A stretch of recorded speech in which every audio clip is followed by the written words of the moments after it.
Okie dokie, we're back in the cold barn. Actually, it's a little bit nicer today, not quite as cold.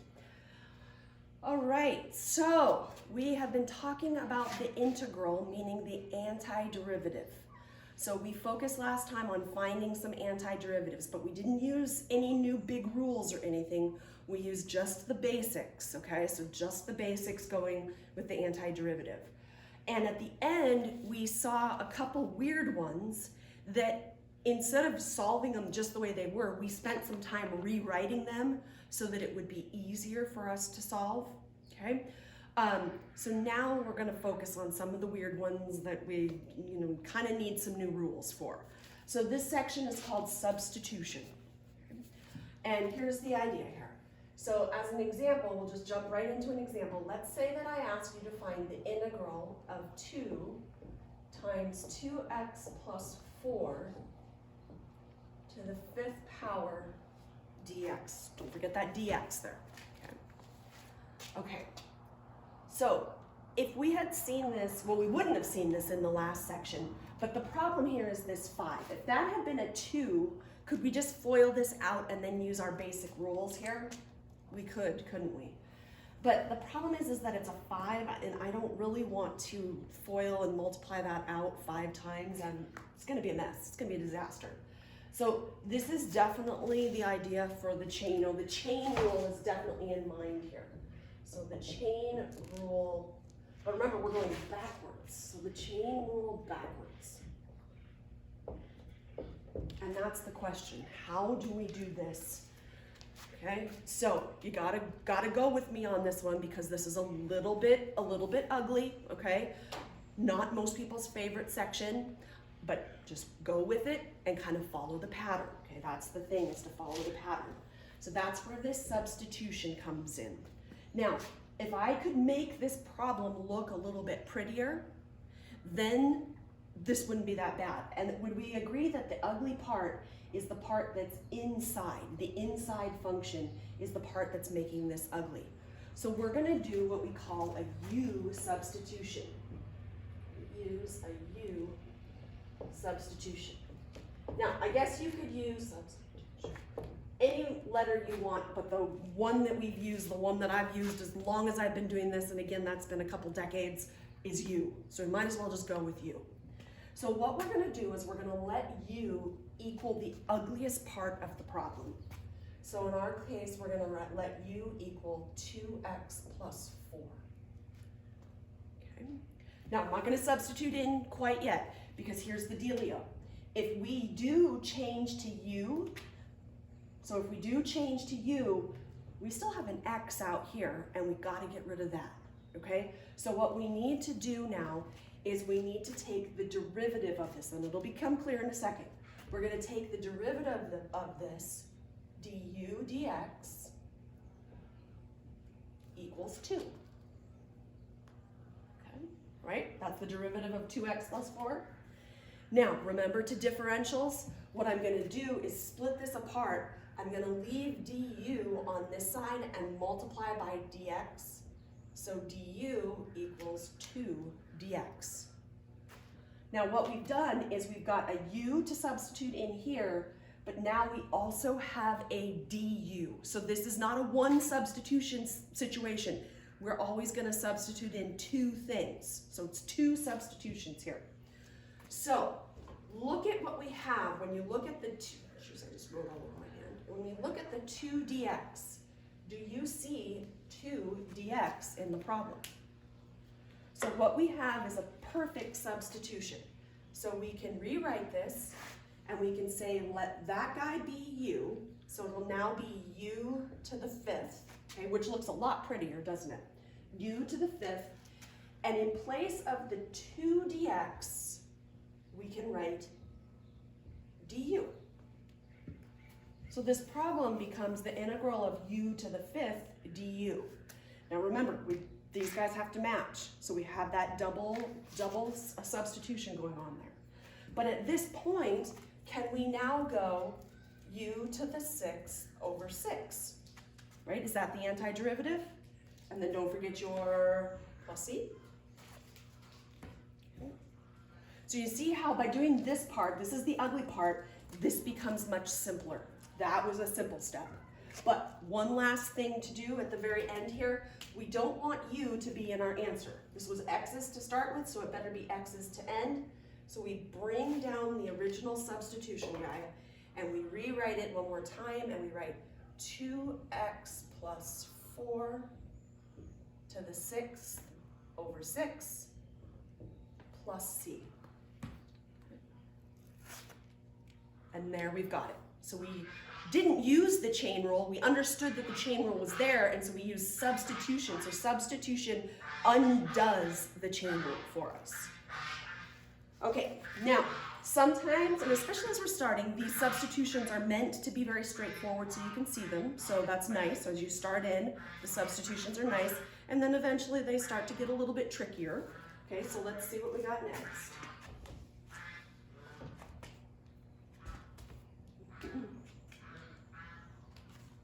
All right, so this time we've got the integral of 2x times x cubed plus, no, not x cubed, what am I thinking? X squared plus 3 to the 4th power dx. So, a little bit different than the last one in that that 2 was just a constant. Now we actually have a 2x, so it's not just a constant anymore. But still, there's that idea of the chain rule, and we cannot do that backwards. So remember that the part that's the inside function is the guy that you want to let the u equal. So we're going to let u equal x squared plus 3. Then you got to get into the habit of just remembering that as soon as you find du, or as soon as you find u, you find du dx. You find the derivative. So u and then the derivative. So du dx equals 2x. So du equals 2x dx. And then again, notice, does that look nice?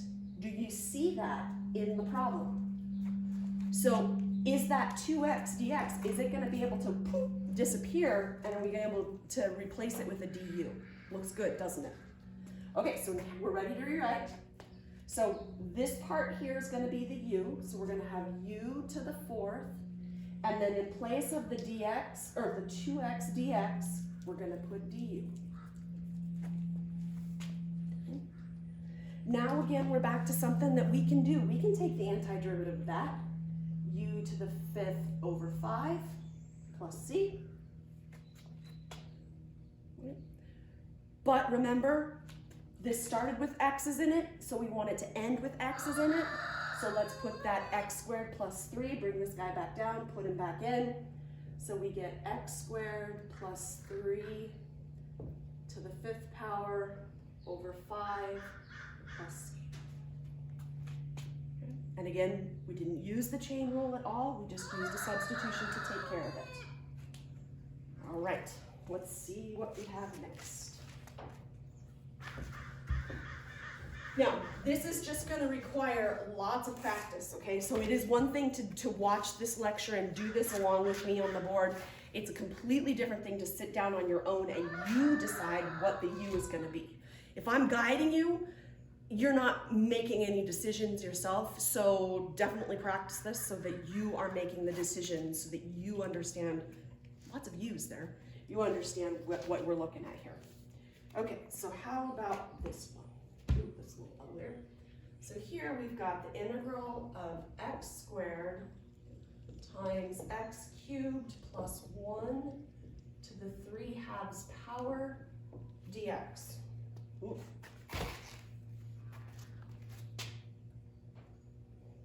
Not so pretty, is it? Okay. All right, so definitely with that, that's a disaster. We don't want to deal with that. With stuff inside, it's just not looking good. So we take that inside function again, and we let that be our u.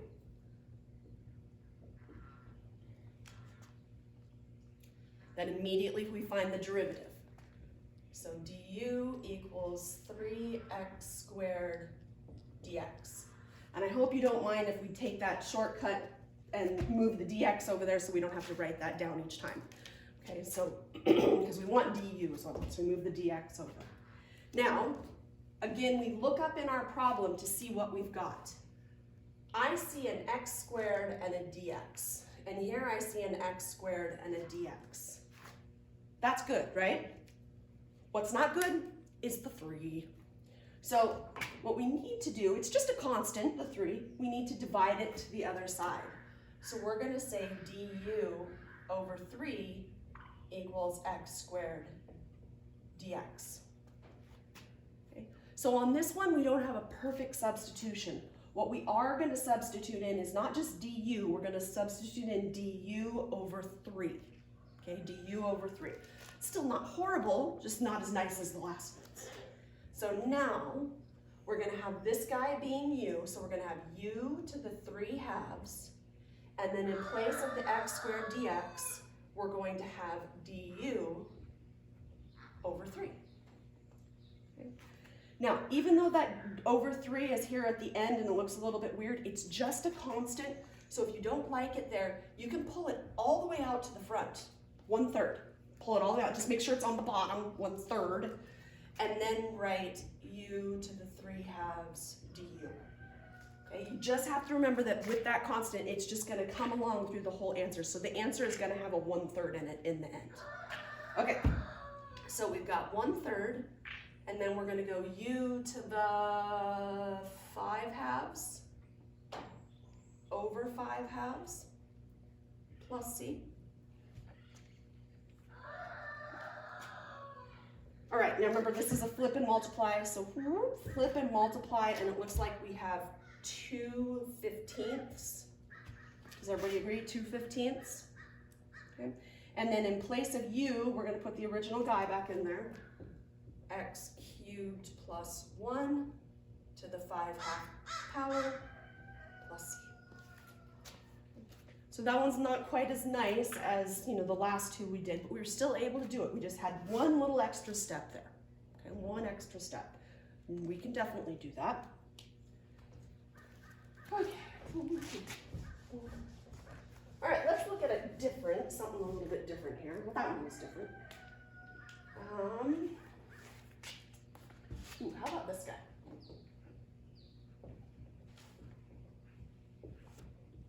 The integral of e to the negative 3x dx. Okay. Now, hi Handsome. Handsome is talking. Do you want to say hi, Handsome?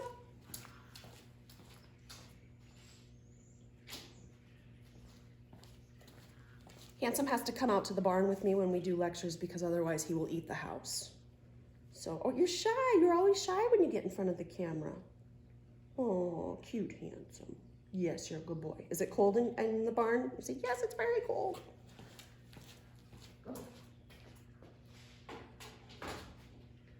Okay, sorry for that little interruption. Handsome just likes to be included. Okay, he's learning calculus along with you.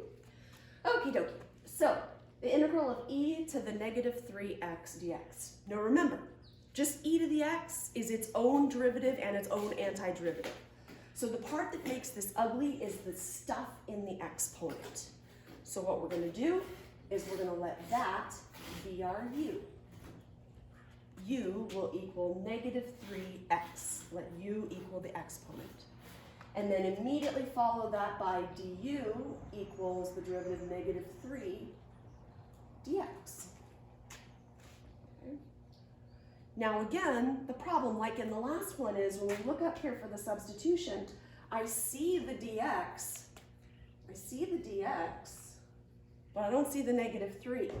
So we need to divide out the negative 3. Du divided by negative 3 equals dx. So we're going to have this 3, this time it's a negative, but we're going to have this 3 coming along with us again. So now we can rewrite this as e to the u times du over negative 3. Okay. Now remember that that's just a negative 1/3, isn't it? Okay, or 1 over negative 3, however you want to write it. So that's just going to come along with the answer. That's fine. What's the antiderivative of e to the u? Well, it's just the same thing, e to the u. So we've got negative 1/3 e to the u plus c And now we just need to put our u back in. So negative 1/3 e to the negative 3x plus c. So you are going to end up a number of times with having a constant. It's not always going to be a 3, but you're going to end up having this constant that's going to come along quite a bit from when you do the substitution. So you got to be prepared for that. Okay, let's see what we have next.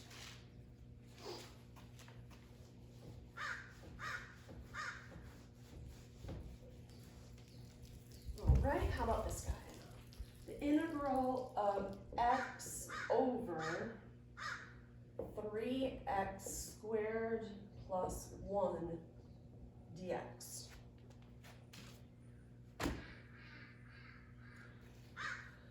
Okay, so I don't know about you, but when I look at that, I think quotient rule, right? So this time we're not thinking chain rule, we're thinking quotient rule. But still, the idea of using the quotient rule backwards, no, we're not going to do that. So this is another situation for substitution. So on this one, though, again, we're going to look at this and we're going to decide what part of the problem is uglier. Would you say that the denominator is definitely the uglier part? I would agree with you.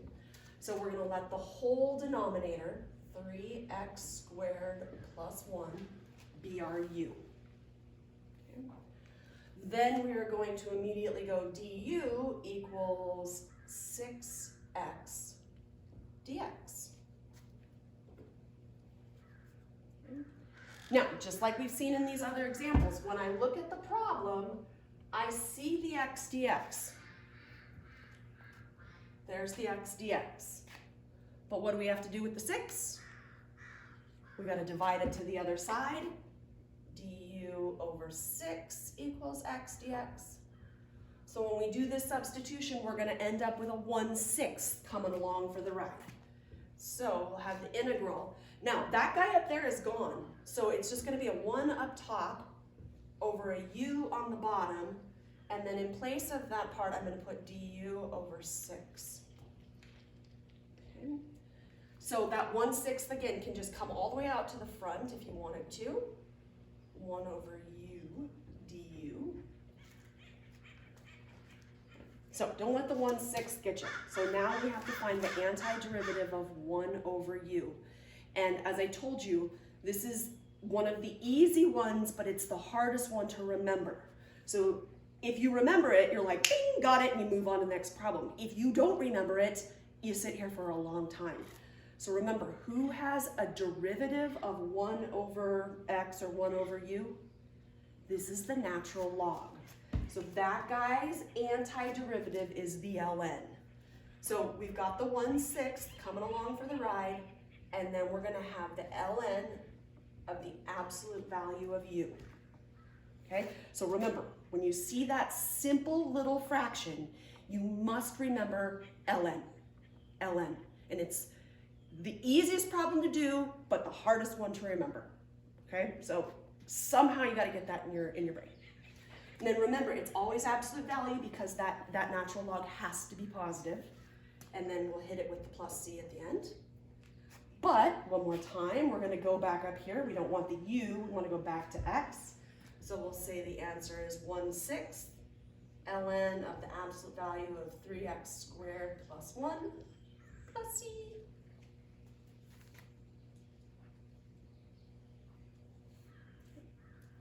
Look good on that one.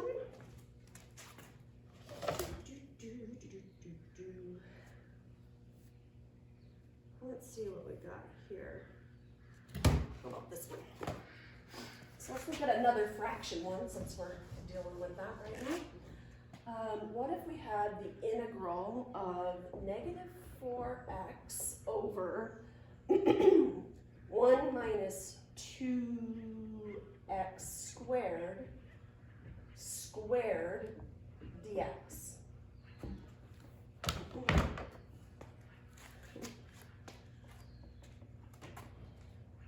Okay, so this is another fraction guy. This is a good example of what our u needs to be. So I think we would all agree that the denominator is by far the ugliest part, yes?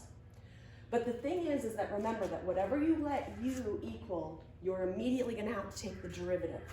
So if we let u equal the whole denominator, the whole thing, it's still a squared with something. It's the chain rule, isn't it?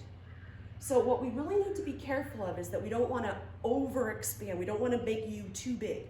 But would you agree that what's in the parentheses is really the ugliest part? That square's not really too bad, is it?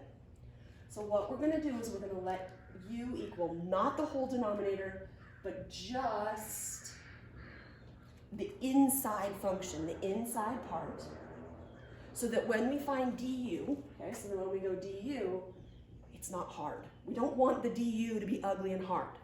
So we're going to go minus 4x for our derivative, right? And then follow it with dx. Now look at that. By using the u as just the parentheses part and not the whole thing, look at what we end up with. This is a perfect substitution, isn't it? There's no issue with constants or anything. It's going to be a perfect substitution. So we can come down here and we can say that this is going to equal, now remember there's nothing up top because it's going to substitute out, so we're going to have 1 over, but the issue on this one is that this is u and there's still a squared there, isn't there? And now we can substitute in du for that whole negative 4x dx. Now, this guy is most definitely different from this guy. This guy's antiderivative was ln u. This one is, where's my pen? This one is actually our power rule. So this one, when you have an exponent on this guy, this is where we want to rewrite as u to the negative 2 du. Okay. Now we can go for this. We're going to up the exponent, so u to the negative 1 over negative 1, and then plus c. Okay. So the u, again, was this 1 minus 2x squared. So we'll say 1 minus 2x squared to the negative 1 over negative 1 plus c. Now, it's certainly not pretty, and you know, my guess is that if we had to work with this, we wouldn't leave it this way. So remember that that guy's going back on the bottom, right? So could we just say negative 1 over 1 minus 2x squared plus c? So if we kind of flip the thing over, it actually looks quite a bit prettier than like that. Okay. All right, how's this treating you? Doing okay with the du part of it? All right, shall I give you another one?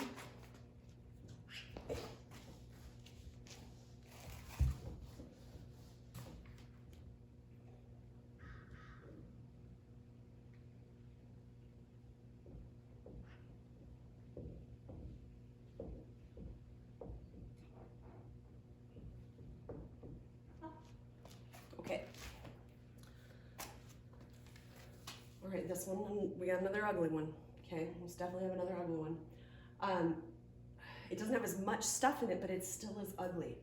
So it does have a fraction. So on first glance, you might go, oh, let's get rid of the fraction or let the u be the denominator.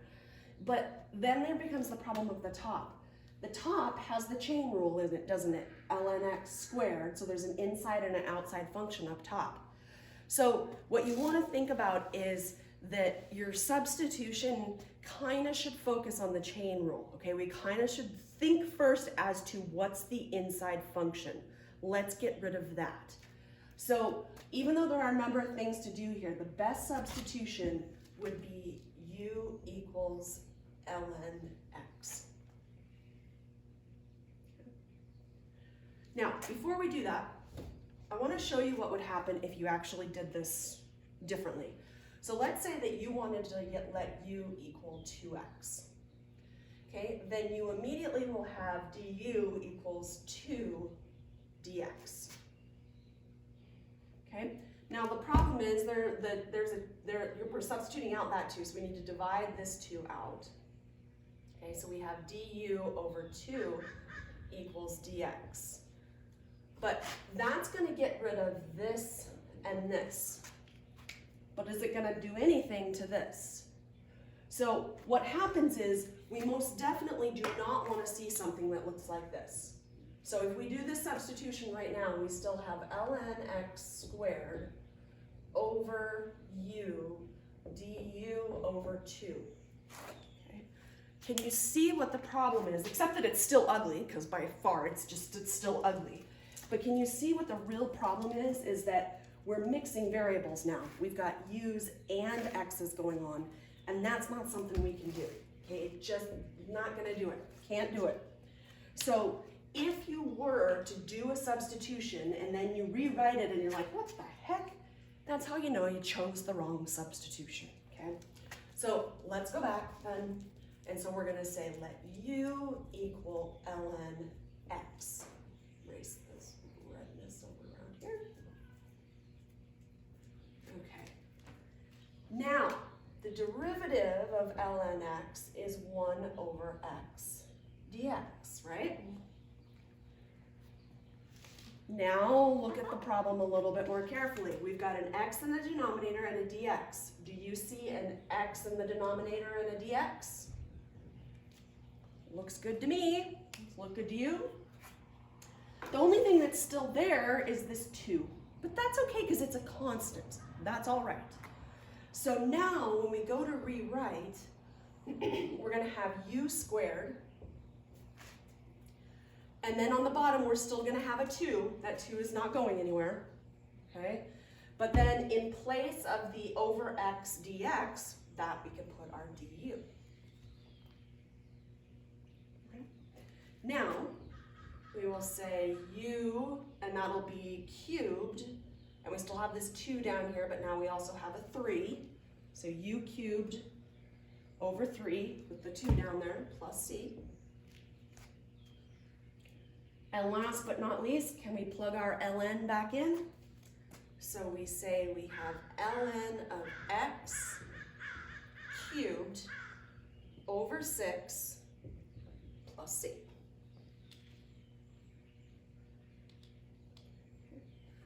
Getting the idea there? Alrighty, let's see what else we have.